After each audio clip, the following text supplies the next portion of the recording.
আজকের ব্লগটা থাকছে দুটো রান্না নিয়ে। চটজলদি দুটো রান্না বানাবো। একটা হচ্ছে পনিরের তিলোত্তমা, সাথে বাসন্তী পোলাও। পনিরের তিলোত্তমা বানানোর জন্য আমি 300 গ্রাম পনির চাকা চাকা করে কেটে উষ্ণ গরম জলে নুন দিয়ে 10 মিনিট ভিজিয়ে রেখেছিলাম।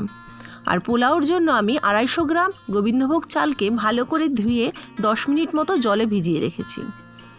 এদিকে কাজু বাদাম মানে 10টা মতো কাজু আর 2 চামচ মতো তিল শুকনো করে আমি গুঁড়ো করে রাখলাম।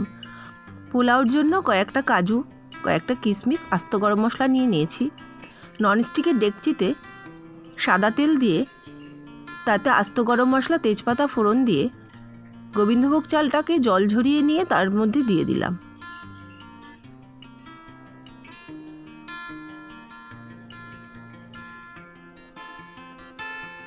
একটু নুন, একটু হলুদ দিয়ে নাড়াচাড়া করে নেব, যাতে ভালো করে চালটা একটু ভাজা ভাজা হয়। এর মধ্যে কাজু কিশমিশটাও দিয়ে দিয়েছি।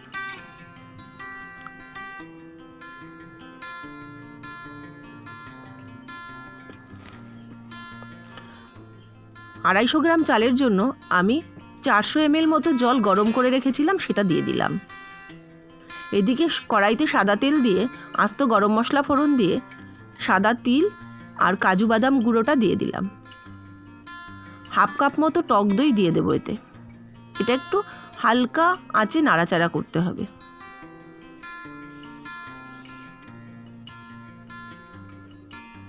টক দইটা দেওয়ার পরে ভালো করে মিক্স করতে হবে।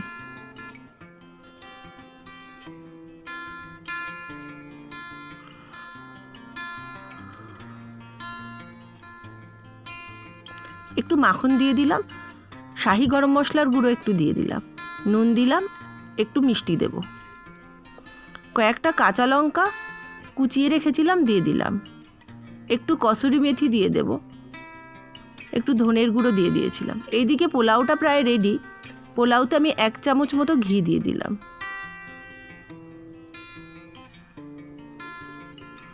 এবার একে একে পনিরের টুকরোগুলো হাতে জল চেপে দিয়ে দেব। পনিরের টুকরোগুলো এমনভাবে দিতে হবে যাতে প্রত্যেকটা পনিরের গায়ে মশলাটা লাগে।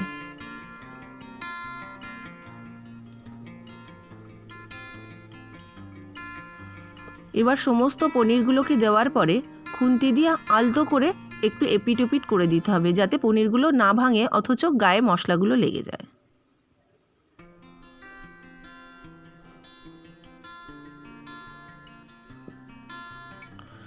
সামান্য একটু জল গরম করে পনিরটাতে দিয়ে দিয়ে ঢাকা দিয়ে রাখবো কিছুক্ষণ।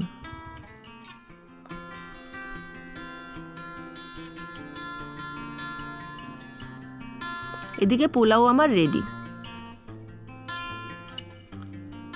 পোলাওটা ঝরঝরে করার জন্য জলের পরিমাণটা একদম মাপে মাপে দিতে হয়, তাহলেই পোলাওটা ঝরঝরে হয়ে যায়। এদিকে পনিরটায় কালার আসার জন্য আমি একটু কাশ্মীরি লঙ্কার গুঁড়ো দিয়ে দিয়েছিলাম, যাতে একটা মিষ্টি কালার আসে। মাঝে মাঝে মনে হয় পনিরের কি রেসিপি বানাবো, তখন এই ধরনের রান্না করে নিলে খেতেও খুব সুস্বাদু হয় আর পনিরটাও সুন্দরভাবে রান্না হয়ে যায়। হাতে সময় কম ছিল, তাই দুটো রান্নাই একসাথে করলাম। রান্নার সময় আমি পোলাওতে চিনি দেওয়ার কথা বলতে ভুলে গেছিলাম, কিন্তু তাতেও একটু চিনি দিয়েছিলাম।